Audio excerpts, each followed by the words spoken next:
Assalamualaikum good people, belajar bersama AP Items.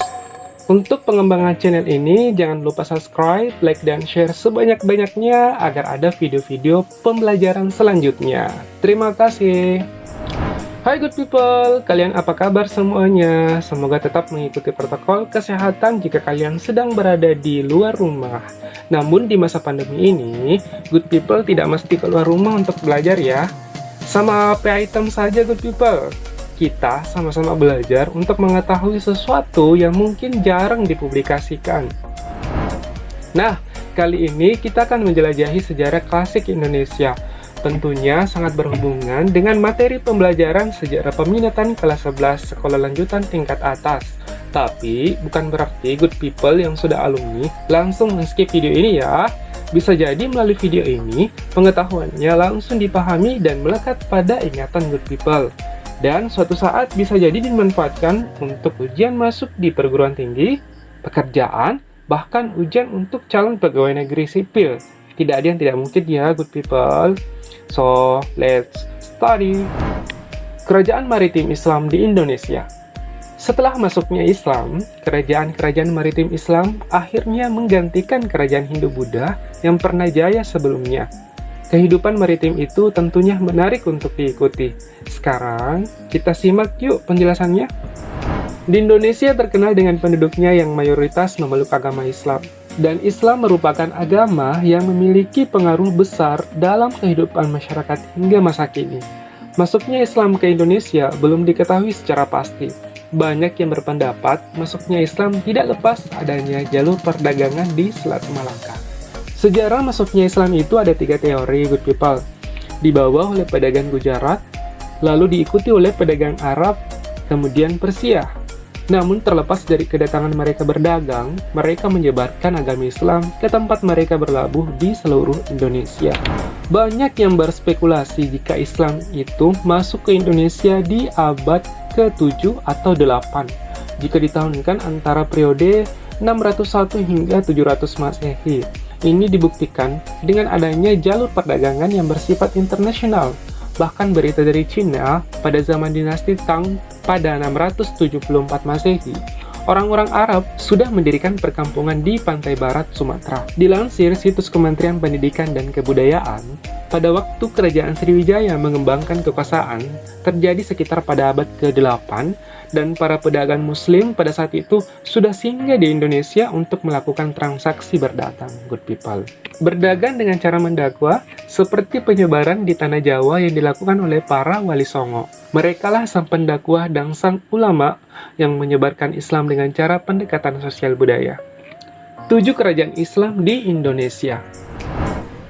Samudra Pasai.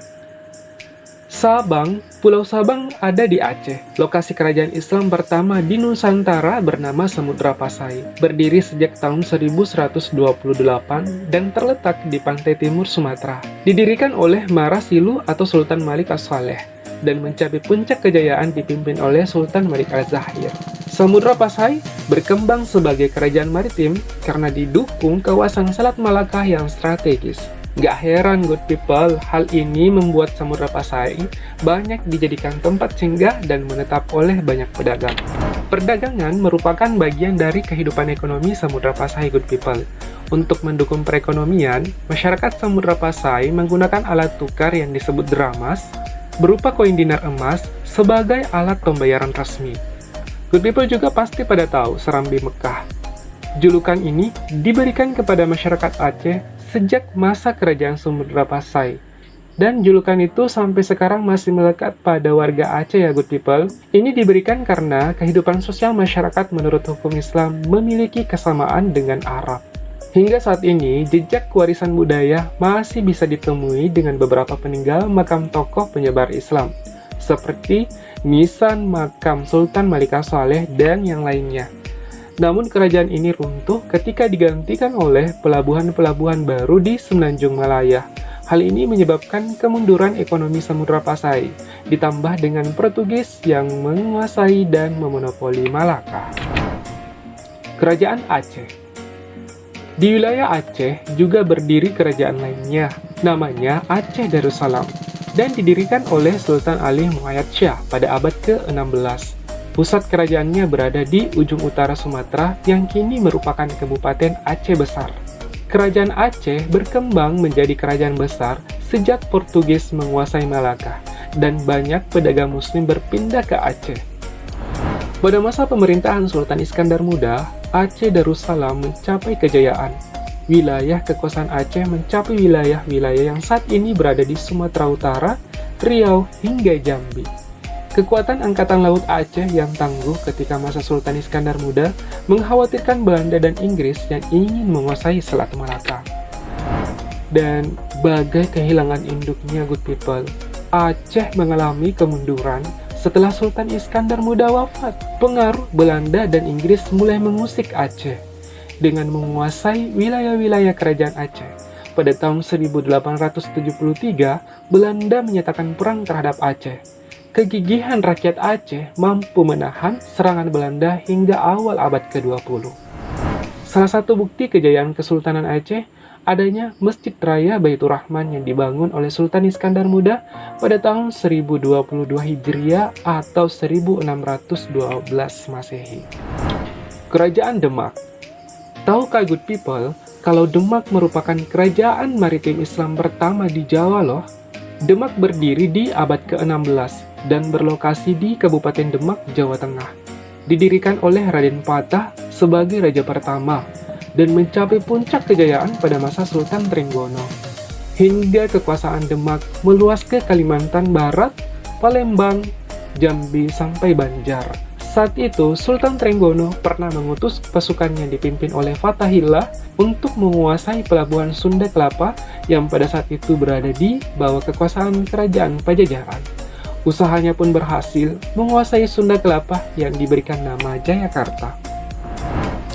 Toleransi beragama sangat dihormati oleh masyarakat Demak saat itu, di mana setiap keputusan kerajaan berlandaskan agama.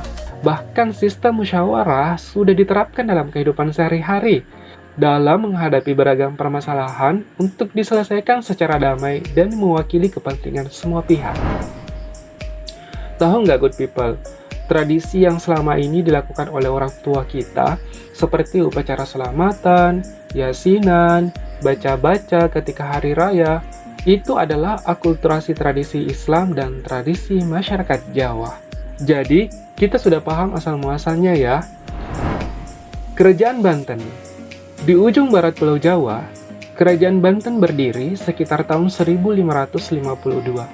Wilayah kekuasaannya meliputi bagian barat Jawa, Lampung, Sumatera Selatan, dan Maulana Hasanuddin Raja pertama, dan dilanjutkan oleh Maulana Yusuf putranya sendiri, dan mencapai puncak kejayaan oleh Sultan Ageng Tritayasa, dengan berhasil memajukan perdagangan Banten sampai membangun armada laut yang sangat kuat. Kerajaan Ternate. Pernah lihat peti murah di uang kertas Rp1.000 good people? Coba kamu lihat gambar di baliknya. Itu ada Pulau Ternate dan Tidore. Pada masa Sultan Baabullah berhasil membuat Ternate berjaya. Kura-kura sebagai kapal armada, perannya berhasil memperluas kekuasaan Ternate. Wilayah kekuasaan Ternate meliputi Maluku Utara, Pulau Buru, Seram, Sulawesi Utara, dan sekitar Teluk Tomini. Kerajaan Mataram. Letaknya di Yogyakarta. Di sini kalian akan menemukan kerajaan Mataram yang bercorak Islam. Nah, Masjid Kota Gede yang dibangun oleh Panembahan Sinopati, pendiri kerajaan Mataram Islam yang merupakan bukti sejarah peninggalan bercorak Islam.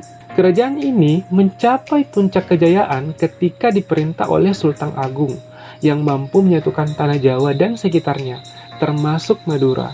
Dengan mengandalkan pertanian, Mataram melakukan penaklukan ke beberapa kerajaan di Jawa Timur dan Jawa Barat.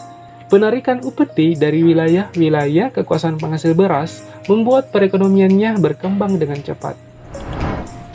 Kerajaan Gotalo.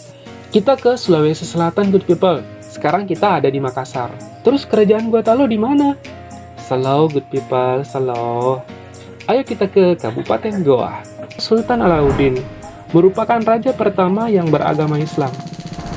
Dalam proses mengislamkan kerajaan-kerajaan di Sulawesi Selatan, Sultan Alauddin mendapatkan perlawanan dari kerajaan Wajo, Sopen, dan Bone. Dan dalam perkembangannya, satu persatu kerajaan bisa ditaklukkan oleh Sultan Alauddin untuk menjadi kerajaan Islam. Untuk puncak kejayaan pada masa pemerintahan, dipimpin oleh Sultan Hasanuddin, yang dikenal dengan julukan Ayam Jantan dari Timur, berhasil membangun Gua Talok menjadi kerajaan maritim yang menguasai jalur perdagangan di Indonesia bagian timur. Keanekaragaman tradisi dan budaya Indonesia menjadi corak penting suatu negara. Perbedaan itulah yang memberikan kesan kepada dunia bahwa itulah Indonesia. Sebagai masyarakat yang cinta dengan tanah airnya, harusnya kita jaga, lestarikan, dan bangga memilikinya. Apakah good people tidak merasa risih ketika selama ini yang kita miliki terus diakui hak pemilikannya oleh orang lain? Begitupun harta yang dimiliki oleh negeri kita. Harusnya kita yang berhak menikmati, memiliki, menjaga, dan melestarikannya. 76 tahun Indonesia merdeka, saatnya Indonesiaku dimiliki sepenuhnya. Ayo generasi selanjutnya, tegakkan tiang-tiang keadilan dan kibarkan bendera kemerdekaan dimanapun kita berpijak sekarang. Semangat ya good people, salam merdeka, salam sehat, salam sejahtera untuk kita semua. Wassalamualaikum warahmatullahi wabarakatuh, see you next video, bye.